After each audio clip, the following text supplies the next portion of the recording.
4 points, 11 rebounds, and 5 assists. While he did shoot well from deep, going 5 of 11 from 3, he struggled from the free throw line, going just 3 of 6, and the Lakers ended up losing 121-114. Shannon, will you please give LeBron his first letter grade of the season?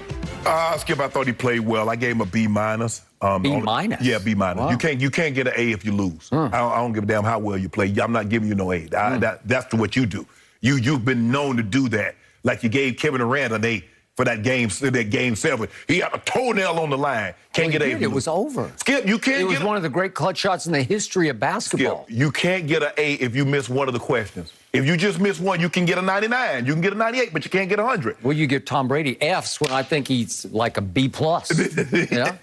And plus, I gave him the minus, Skip, because going into the fourth quarter, he was plus 10. He ended up -2, so that means it tells me in the fourth quarter he was -12. But he had 9 points. He didn't shoot bad. He didn't shoot bad. He was 3 of 7, 2 of 6 from 3.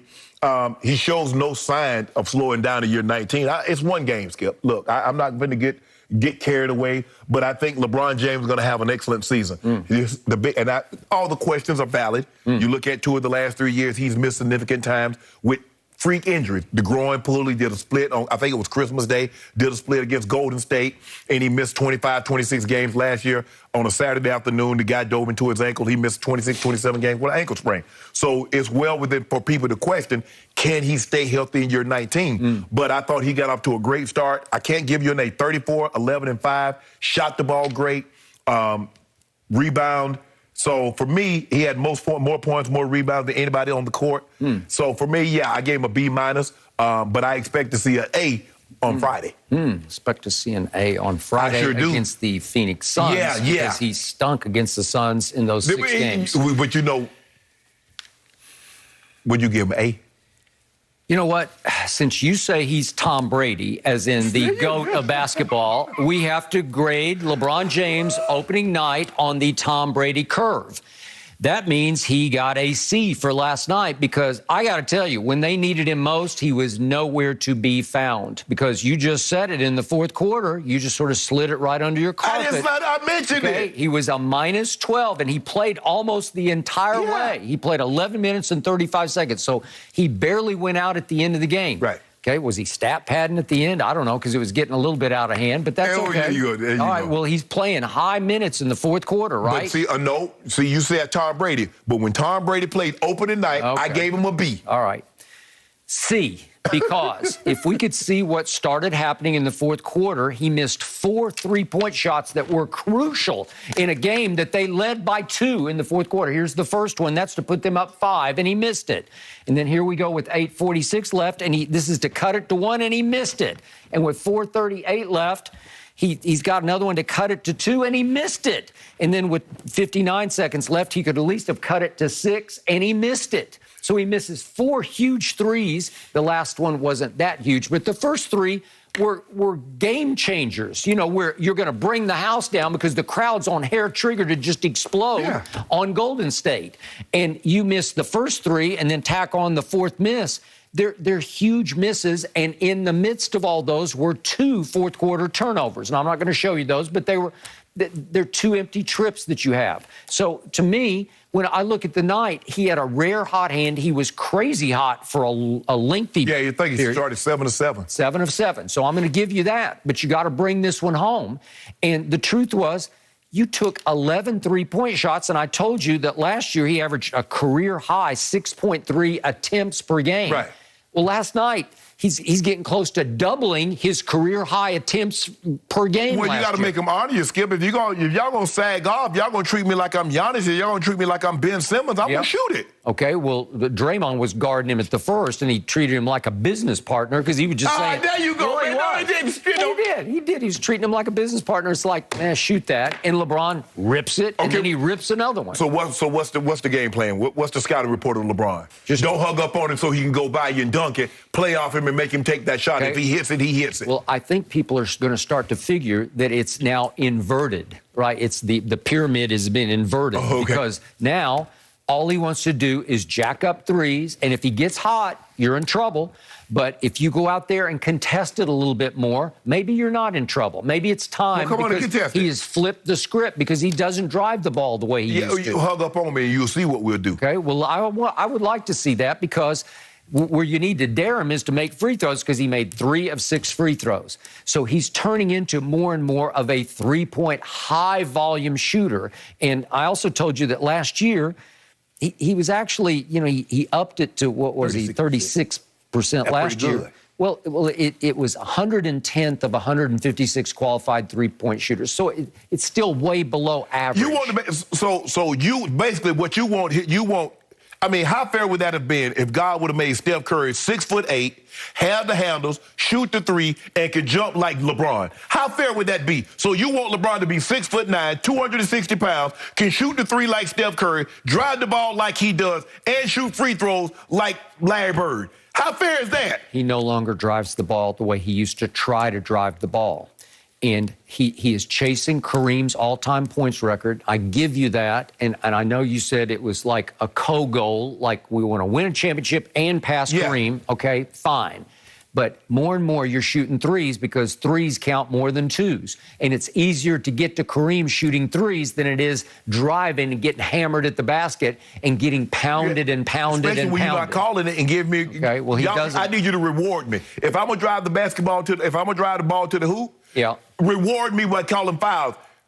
It is still fair to say that he has lost some athleticism at the rim. And again, not that much, not that much in year 19, but enough that he's no longer the greatest driver of the basketball I've ever seen. Yes, he is. He's not lethal at the rim. He used to be, when he just got a step on you, you were just done because he's going to tomahawk it or he's going to go up and Did you under. not see the man put his armpit over the rim last night? On the break? Yeah. It was okay. You saw that, his armpit. It didn't really move me, didn't knock me off my chair. I didn't say, wow. I mean, it was just your standard, ordinary, garden variety NBA dunk. He brought it back from Gardena. Did he? Yeah. I don't think he did. Yeah, brought it back. I think he brought it back from across the street, But you remember last year, he got Bielisa when he was in, I think he was in Sacramento. Mm-hmm. He got it. Yeah, last year he was in Miami, maybe 2 years ago. But we'll get him again. We're going to pay you back. Okay, so LeBron James, who 2 years ago averaged 10.2 assists per game to lead the league. Yeah. He had 5 last night. It's wrong. It's why they struggled. Because you need to take over, like Chris Broussard, we're going to have him on in just a minute here. Right. But he predicted that, hey, when it's time, fourth quarter, LeBron will say, Russ, you've had enough. Right. Give me the basketball. Right. Well, if that's true, then you need LeBron to orchestrate and to get others open for three. Avery Bradley actually made a couple. Right. He's done that. Remember what he did to the Clippers that time? Yeah. He had the Avery Bradley Memorial game. But here's the thing, Skip. Assist is such a misleading stat because you're like, well, he's not assisting the ball. But Rondo went 1 of 4 and LeBron passed him the ball. Carmelo went 3 of 9. Malik Monk was 2 of 5. So it wasn't, and Kent Bazemore was 3 of 9. Russ was 4 of 13. So at the end of the day, guys got to make shots. I can pass you the ball all I want to, and if you don't make the shot, I'm not getting an assist. So guys made shots. And plus, he's not going to be as ball dominant because Russ is going to have the ball sometimes. And Rondo played 20 minutes last night, Skip, and he's going to have the ball some. So he's not going to have the ball like he did when he led the league in assists. I don't believe he's going to have the ball in his hands as much. But all I need guys to make shots. If they just make the shots, we'll still average, even though we won't have the ball as much, we'll still be somewhere around 8 assists tonight, which we can live with. But what you can't live with was he was as hot-handed, LeBron, as you'll ever see him for much of the game until it was time. And when it was time, I just showed you the 4 misses that were crucial to the outcome of the game. And I'm going to remind you again, you're up 2 going to the fourth quarter at home. Who should take that home? The king should, the quote-unquote GOAT, unless he's the phony GOAT. If he's the GOAT, you should take that game home against a Steph Curry who is struggling mightily. Yes. Right? Yes. What did Steph wind up in the fourth 5 of 21. quarter? He was 5 of 21 overall. 2 of 8 from 3. Okay, fourth quarter, Steph is 1 of 3. He scored 5 points. So he wasn't doing any Steph-like damage to you. So it's up to LeBron. Take it home. And he just kept doing what he'd been doing the whole game, which was hot-handed shooting. turnarounds, fallaways, and threes, and he misses 4 crucial ones that get you right back in the game. He still had 9 points. Well, he did. He made 2 threes, so I'm going to give you that. But when you shot 6 in the fourth quarter alone, you averaged a career high 6.3 attempts per game last year. Average 8.3 this year. Okay, well, I'm just showing you why he deserved a C, and I think I just closed the case. No, I think you agree with me. That was a C effort. No. Start to finish, that was a C by the GOAT. No, it was a B minus. Yeah. But I remember I gave Brady, even though he threw 2 picks, I said, you know what? After that performance, what did he do? When it was time, unfortunately, my team left 1:24 on the clock, and he goated them. Yeah. Okay, well, did LeBron goat this game? But here's the thing. You'd have me if he goated it. But here's the thing, Skip. The thing is with Brady, if guys are dropping pay, remember Giselle said, my husband can't throw it and catch it. Guys still. It was a great line, actually. Guys still have to catch the football. That was after the second Eli Super Bowl. In Indy. Yeah. In other words, in order for LeBron to get an assist, guys have to make the shot. Okay, I got it, but it's upside down right now because he's the one. What were your opening remarks in this show? Buddy Hield, you had the deal in place. Yeah. Buddy Hield will make, he is a clutch three-point shooter because he was in his days at University of Oklahoma. Right. And so if you got Buddy Hield making clutch threes and LeBron orchestrating from the top, you got something. Right. Or if you want Rondo to try to bring you home, I'm good with that. Have LeBron on a wing and Buddy Hield on a wing. Now you've got something. Maybe when Ellington gets right and he's back in, maybe that will help a little bit. I don't know that Kendrick Nunn is a deadly three-point shooter, but he's a scorer. Yeah, and he can play defense. He can. At the end of the night, Skip, that's where they lost the game. It wasn't the shots, Skip, because you scored 29, but you gave up 38. 38 in the fourth quarter. You're just running out of gas. So that's the difference in the ball game.